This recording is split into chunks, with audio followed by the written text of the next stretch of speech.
everyone. This is Dr. Farah Khan, connected with you through the platform of Pehchan TV.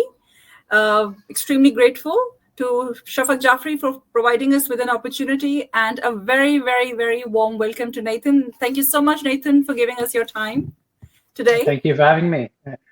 No, the pleasure is great opportunity. Yeah, thank you so much. So before we proceed, I would like to introduce Nathan with all of you. For those who do not know who he is, well, everybody is very well aware of all his active participation to build people. He was first selected in 2016, and he has spent most of his life in Liverpool area, but now he is living in Green Valley with his family.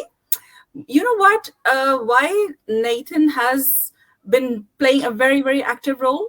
Because he has been a very strong supporter of financial services, education, public sector, operations, product management, information technology. So you name it, and Nathan must be there doing something or the other to improve things for people.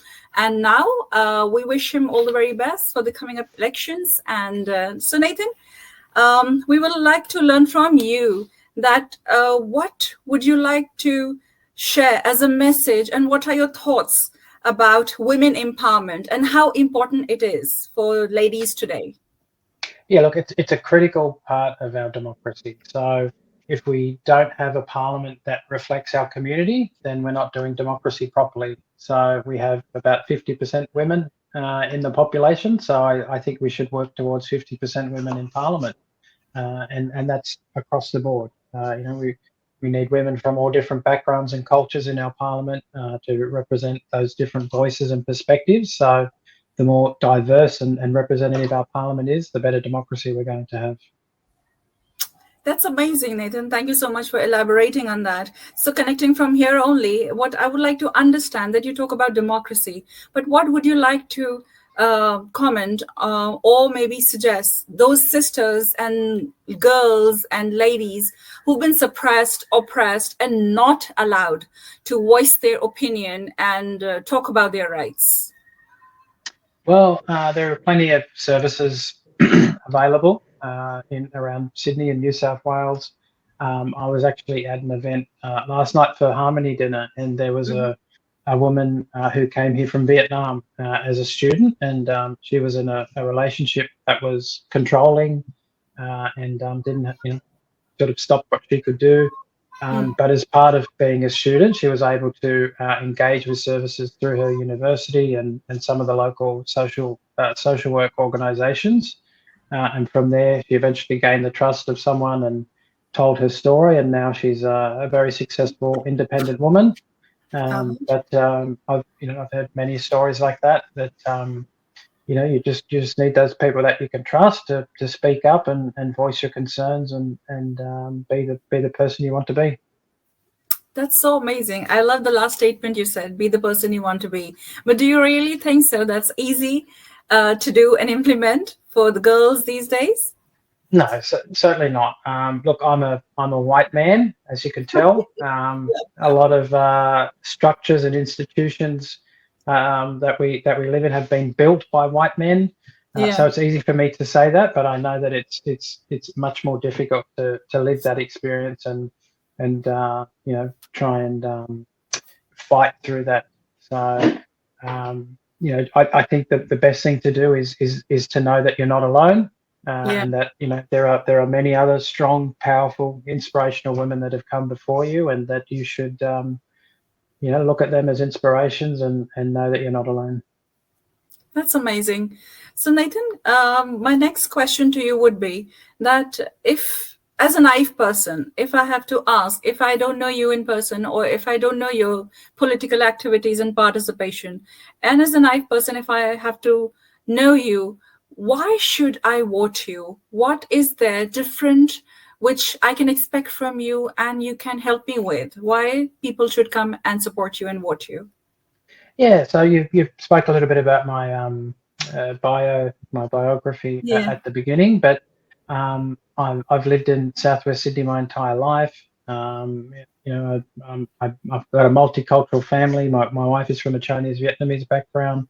I have many friends and family from different backgrounds. So as a counsellor and as someone who's lived in this area, I've had the privilege to attend, churches and mosques and temples and gurdwaras, and I love the fact that this area is so diverse, and I understand it, and I have many friends from many organisations. So, as a representative, you have to be able to have those perspectives and have those connections, and I've certainly done that over my entire life, but especially over the last 6 years as a counsellor. So, I pride myself on the fact that I'm very approachable, and people say to me all the time, people tag you in things on Facebook, and you're always responding, and you always pick up your phone, and you always reply to emails. And I see that as my duty. I've been elected to serve the people, and if I'm not Yeah. responding to them and I'm not approachable, then I'm not serving them. Wow, this is so beautifully explained that since you are there to help people, then you're approachable as well. That's amazing. In fact, a lot of people are not able to share and express the way you've beautifully explained. And I'm very sure that after this, a lot of people are going to come to you not with problems, but to share. And I'm very, very hopeful and positive about it that you're really going to provide them with real life solutions. So, Nathan, you just spoke about diversity, and you spoke about different cultures coming together. Being a Pakistani migrant here, how would you like to explain or maybe comment about Islamophobia, and how can the Muslim females take care of themselves and still manage to stand tall and strong in this community? Yeah, look, there's no place in this country for Islamophobia or any kind of vilification based on your race or religion. What makes Australia the best country in the world is the fact that we are the most successful multicultural nation in the world. And one of the things I like to say is that it's like democracy. You never sort of get to an end point and go, we've finished. You've always got to keep working hard, and you've always got to keep striving. And multiculturalism is the same. We can't slip back, and if we rest, then evil forces will come in and divide us. So we always have to keep pushing. And today is, of course, Harmony Day, the United Nations Day for the elimination of racial discrimination. And I'm wearing my orange shirt. I don't know if it comes through on the camera, but I've got my orange shirt for Harmony Day Well, on. it looks pink though.